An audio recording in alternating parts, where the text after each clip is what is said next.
everybody. We're back today. It's cold, it's windy, it's rainy. It's just one of those days that's good to be inside. So today we're going to use our creative thinking caps today. And we're going to look at one little bit of a story in the Bible about Noah and some birds. So Genesis chapter 8. Verses 6 through 12, and I'm going to actually read them to you out of the Bible here. It's a story. It says, at the end of 40 days, Noah opened the window of the ark which he had made, and sent forth a raven. A raven's a big black bird, larger than a crow, and it went to and fro until the waters were dried up from the earth. Then he sent forth a dove from him, to see if the waters had subsided from the face of the ground. But the dove found no place to set her foot, and she returned to him to the ark, for the waters were still on the face of the whole earth. So he put forth his hand and took her and brought her into the ark with him. He waited another 7 days, and again he sent forth the dove out of the ark. And the dove came back to him in the evening, and lo, in her mouth a freshly plucked olive leaf. So Noah knew that the waters had subsided from the earth. Then he waited another 7 days and sent forth the dove, and she did not return to him any more. So a dove is a smaller bird. It's about the size of a mourning dove, or maybe between that and a pigeon. They're related to both. And doves actually are what we call a migratory bird. They can go back and forth from one place to another different times of the year. And that's why Noah ended up choosing the dove, because he knew it would return to him. So he was able to use a dove to help him determine if the waters had subsided and that there was land. We often have to do the reverse in these days, or we have to help birds, and then they can help us. So May 9th this year is World Bird Day, and that's a day that we set aside to focus on the ecology, the lifestyle of birds, how they're doing in the world. Is there anything that we can do to help them? And migratory birds are one of those birds that we can help. Now, this time of year, you'll see all these birds, you hear them. Well, why don't you hear them during the winter? Why don't you see them during the winter? Because they migrated. They went from being here in the summer to going south in the winter. And then the birds that stay here in the winter, they may not be the same birds that we had here in the summer. They came from the north, and this is a little warmer than up towards Canada in the winter. So there are lots of things that we can do to help Migratory Bird Day, or migratory birds, and specifically on World Bird Day. And if I could choose just one thing that we can do on a rainy, cold, windy day to help the birds out, would be looking at what we can do to alter our windows, because a lot of birds hit windows and they often don't make it. So these are some things that we're going to do today, where you have to get your crafty thinking cap on. So we want to get some permanent markers. We want to get coloring book pages, or you can print things from the internet, or you can use your own brain and freehand. You want to get some plastic, whether it be recycled plastic like lids, or I sometimes use this acetate that you put with overhead projectors. Permanent markers, you can get string, you can get beads. If you'd like to have everything perfect and you might make a mistake, you might want to get some alcohol and some Q-tips or cotton swab, because alcohol will wipe away our mistakes from our permanent markers. You might want to get some tape and some scissors, maybe a hole punch. I'll show you some different things that you can do with this.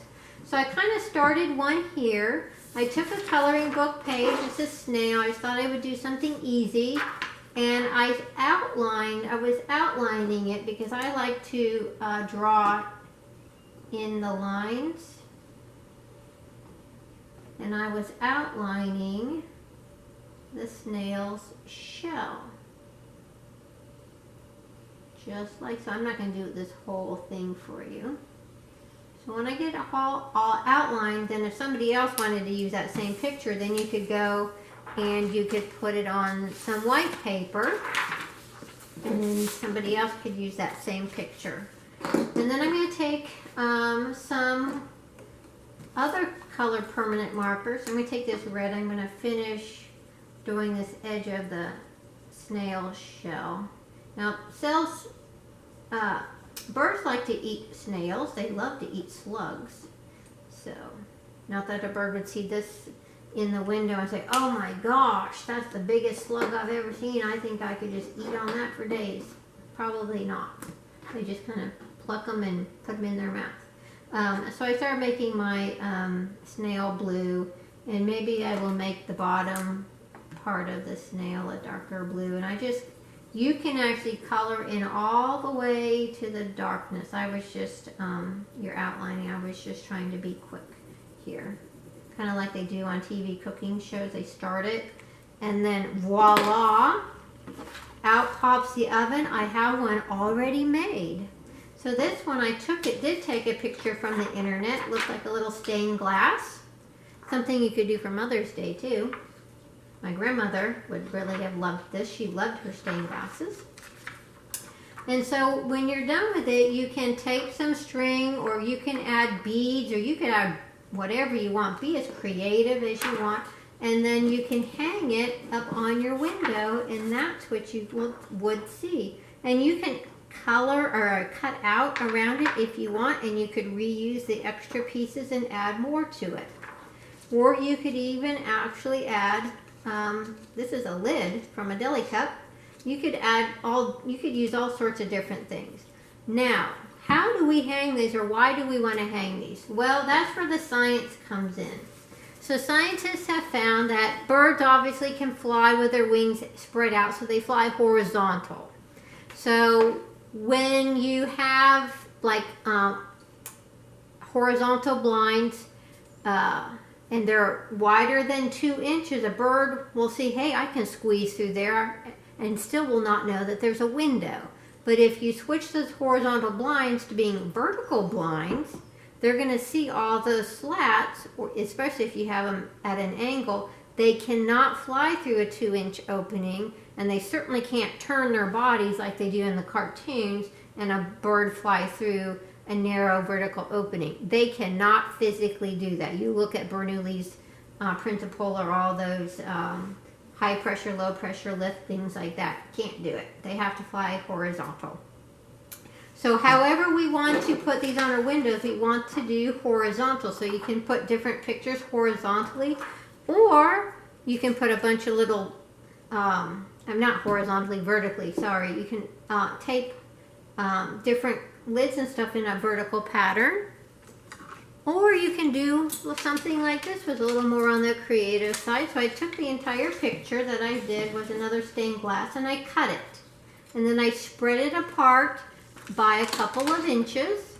I put ribbon, and I put some beads on there too. And this is where you can get just as creative as you want. And then I used a little skewer, and I used ribbon for this one as well. And then I just hung it up on the window. It takes up more surface area, and you can see the lines, and I used a suction cup to hang that up. So that's one thing that you can do when you're stuck in the house and you have some of the supplies. Be as creative as you want. Now, something that you can also do from indoors, you don't have to go outside, is you can be a citizen scientist. And what is that? That's where I have to bring my computer in here for you to see. Let me scoop this stuff aside here. So I have my computer and my arrow. So I'm going to give you some websites here. These are all free. These are all ways that we can help birds at home. This might have a glare on it. So a citizen scientist, and here's the websites that I'm using. There's 3 of them. A citizen science is somebody who's just an ordinary person. So even scientists are ordinary people, so they could be a citizen scientist for somebody else's research. But we are ordinary people who collect data for a specific program or research question that a scientist is working on, and we submit our data to them. And so 3 of them that are specific to birds, and these are worldwide, some of them are just North America, that you could actually start. May 9th would be a good start date for World Bird Day. Journey North, which is North America and South America. Cornell Lab of Ornithology, that's out of Cornell University. That is worldwide. So you could be in working with other citizen scientists around the world on the same project. And eBird is a subsidiary project out of Cornell. All of these use the same, can use each other's data. You can use these data and answer your own questions as well as a scientist. So I'm going to go through each of these just briefly. You can explore them. They are all free. So I have Journey North up here. And Journey North was actually meant for kids to be able to do in their classrooms. But you could do this at home. All they want is when you enter data, have an adult look it over, make sure it's right. It's always good to have 2 people anyway, whether or not they're both adults or both kids or whatnot. But anyway, it's good to have an adult. And if you scroll down here, you can see this report your sightings. That's what the citizen science person does. And then their data is incorporated into a map. So let's look at a couple of these animals. So lots of different kinds of animals migrate. It's seasonal to have some sort of a habitat need met. Food, shelter, water, space, or finding their mates or raising their young. So hummingbirds, you know hummingbirds do not live here in the winter. It's too cold. There's no sugar water. They're also insect eaters, if you did not know that. They are omnivores. So sugar water is just a small portion of their diet. Insects, that's how they get their protein. So as of May 1, it says, just in time for May 1, rubies reach upper Midwest and rufous sighted in Alberta. So that means ruby-throated hummingbirds have started their migration north from South America to reach the upper Midwest. So that means they should be here. So we need to get our hummingbird feeders out. And the rufous-throated hummingbird has been sighted in Alberta, Canada. We only have the ruby-throated here in the summer for mating and raising their young. So how do you know? That's a good question. How do you know when to put up your hummingbird feeder? Well, this site can help you because people who see the ruby-throated hummingbird report their data so they can track the hummingbird migration from south to north. So let's look at the map. I'm going to click on the map.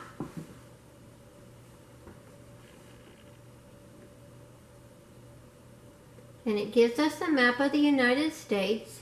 And here's through May 9th, look at all where the ruby-throated hummingbird is. Each one of these is where they are. So how do we know where they were? Should we put our feeders up at the beginning of April? Let's look at the end of March, beginning of April.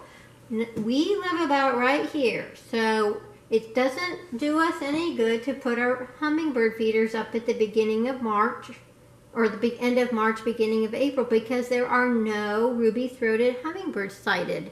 So what if we go the following week, April 11th? We might have some, so around this time of year, April 11th, we should start putting our hummingbird feeders up. So you can provide them some food, especially when we have these cold snaps. They need to stay warm when they need to be out and about finding food. And insects, because the insects may not be flying around much. And then the next week, look how much further they migrated. So we're seeing more. So each of these citizen scientists reported, hey, I saw a ruby-throated hummingbird today. They logged in their information and it was added to this map. We can use this data for another bird that's migratory that we see around here. There's all sorts of different things on here. You can do orioles, if you've ever seen a Baltimore oriole. You can actually even look at weather and songbird migration. How does weather affect migration? You can do monarch butterflies. If you lived on the coast where gray whales are, you can. But we're in the Midwest. We don't get whales. So let's look at barn swallows. These guys are interesting in the fact that they have a different map up here. They still have their migratory map. But if you look at this, can you see in the red, this is their breeding ground. This is where they spend the summer. So they're all throughout the United States and the western part of North America and just the southern eastern part over here. The blue means that they can breed and overwinter in that small area. Otherwise, all of these guys here are going to fly south for the winter.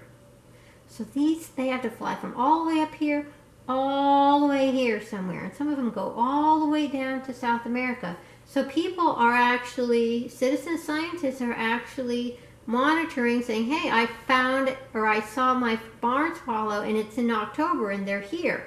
In the end of October, I may have seen them here. So we can track their migration. And that's important because that way we can make sure that we provide food and shelter and water, all their habitat needs, so they can migrate without having any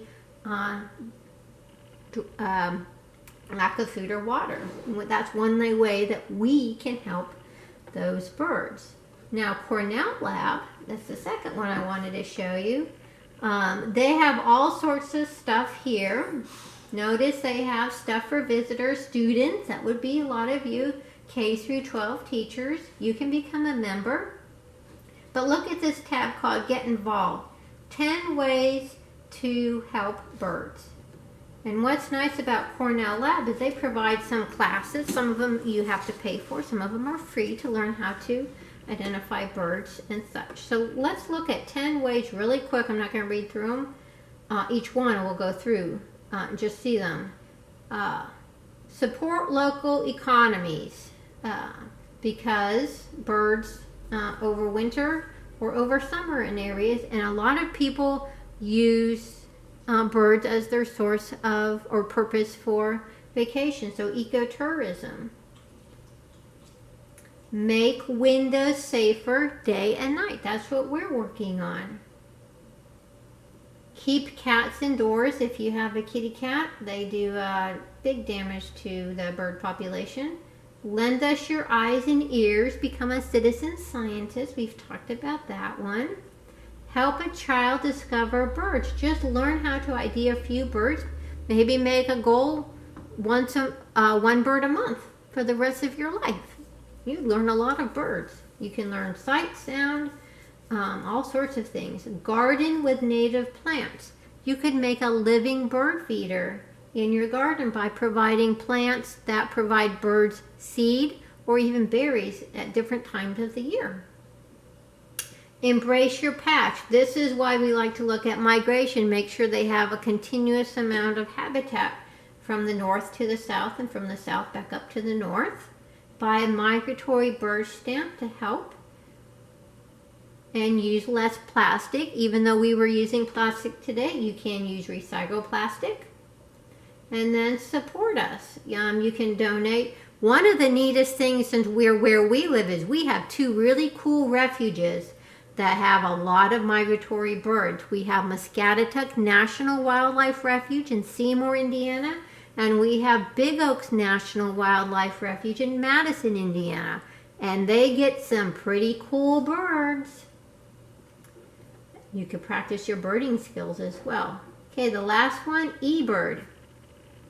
This is the world's biggest bird citizen science program ever. You can make an account. You can actually download it on your smartphone. You can use its helpful app called Merlin, M-E-R-L-I-N, and that helps you to identify birds. I love Merlin. And you can work with other people around the world, around the nation, around your state, and put your data in for what your bird sightings are. And again, you can do this on a rainy day when you don't want to go outside too. So lots of things that you can do. Teachers can use this data in their classrooms. Lots of math, lots of writing, cross-curricular, cross-cutting concepts are addressed as well. So, there's one big trivia thing with birds. Birds are the only animal that you can pretty much either see or hear every single day of the year. You hardly ever go a day without seeing a bird. And here comes the little robin. It's the mother or the father from the nest that's outside my window from our field scavenger hunt. So again, here are the websites that you might want to look at. Journey North, Cornell Lab of Ornithology, eBird, and then on your phone, Merlin, which you would get to from Cornell Lab or eBird. So May 9th, World Bird Day.